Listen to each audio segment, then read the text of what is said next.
Good evening, YouTube. Today I had a fun one. 2016 Chevy Silverado. Customer complaint, the sunroof and the rear sliding glass. Neither of those opened or closed, so can't push the buttons. There's 3 buttons: slide, a tilt for the sunroof, and then glass open and close on the back wall. I went to look for wiring diagrams because I was going to start at the switch, but when I pulled up the wiring diagram for the sunroof, came up with a service bulletin. Service bulletin says pinched wiring harness damage possible at the hinge of the center console lid, and this wiring harness there is for the wireless phone charger that sits on top of the lid. Interesting.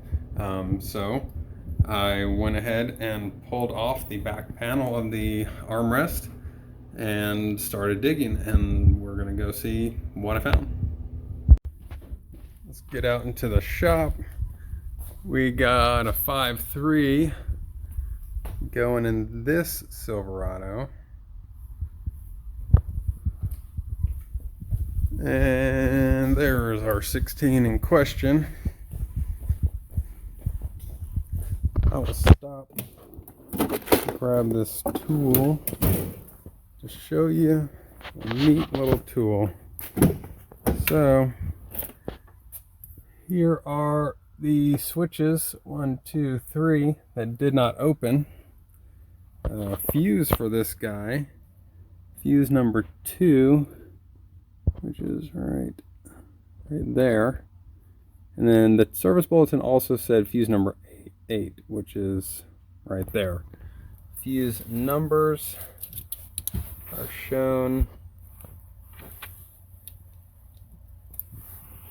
on the cover of the side panel here, which just snaps on, and then to remove it when it's on there, you just stick your fingers here and pry real hard, and then you get access to the fuse box. So, as promised, what we have in here, it's a little bit of a mess,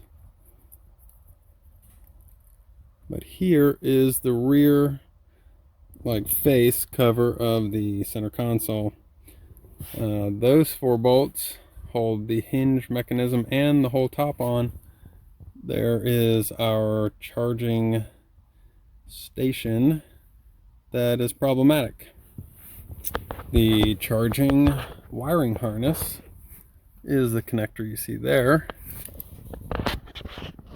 and it runs under here up through the hinge. The sheet metal is kind of indented and wire runs up through there.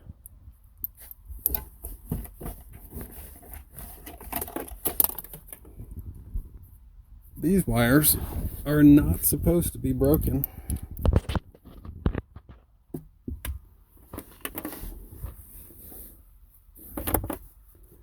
Found 2 of them completely broken off, and the 3rd one just hanging on. So, like I said, this goes through here and then moves.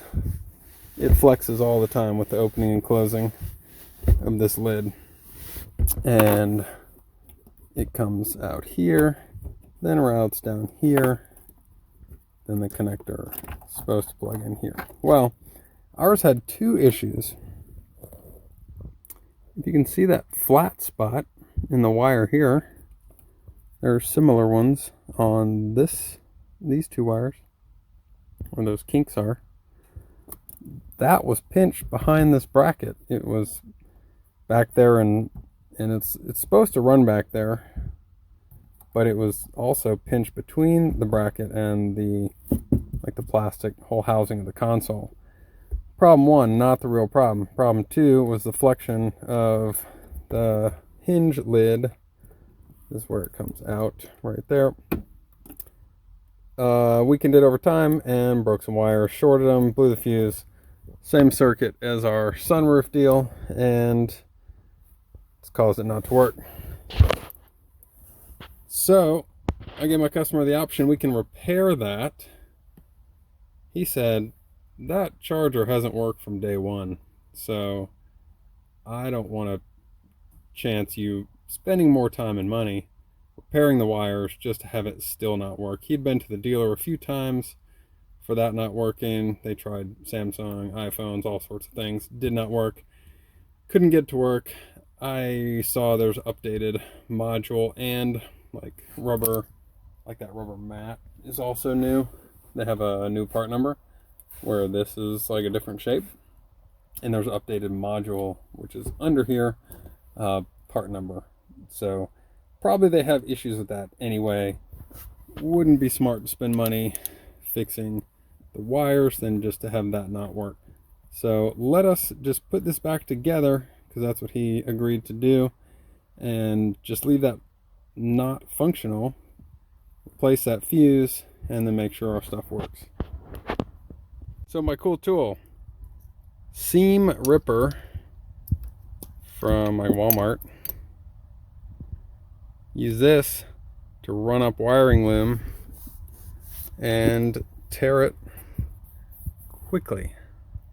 So there used to be like that cloth tape all along this 3-wire wiring harness, just like this. And what you need to do, if you're just going to destroy it, and I was planning on retaping it later if you wanted to repair, is you take your pointy end, stick it in the tape, and then just unzip it, and it rips it off super fast. Alright, so back together. This goes, and all we need to do, those clips are kind of angled there, just like this, and snap them in place. And then there are 4 screws to install.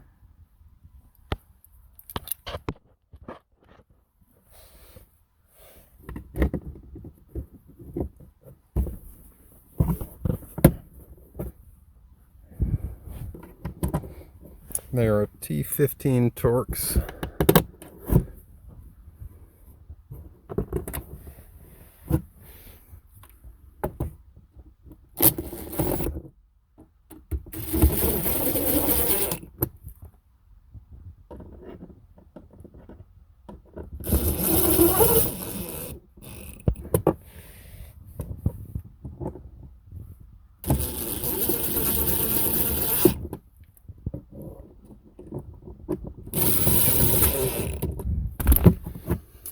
And then a little pocket thing, which goes,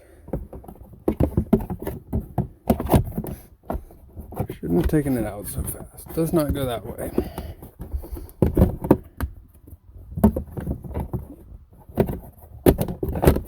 Alright. Put his tissues back. Alright, pushing in our fuse with some needle nose. Always good to get a good grab on fuses. Just need to snap this cover back on.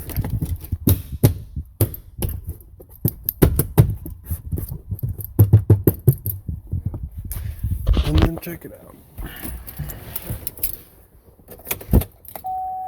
Alright.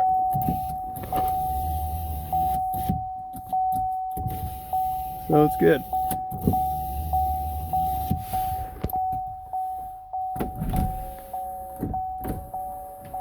So the issue is that broken wire shorts, and blows the fuse, which is on the same circuit as that, and then it all stops working. So I'm not the best at wiring stuff. No way I could have traced that down without the service bulletin.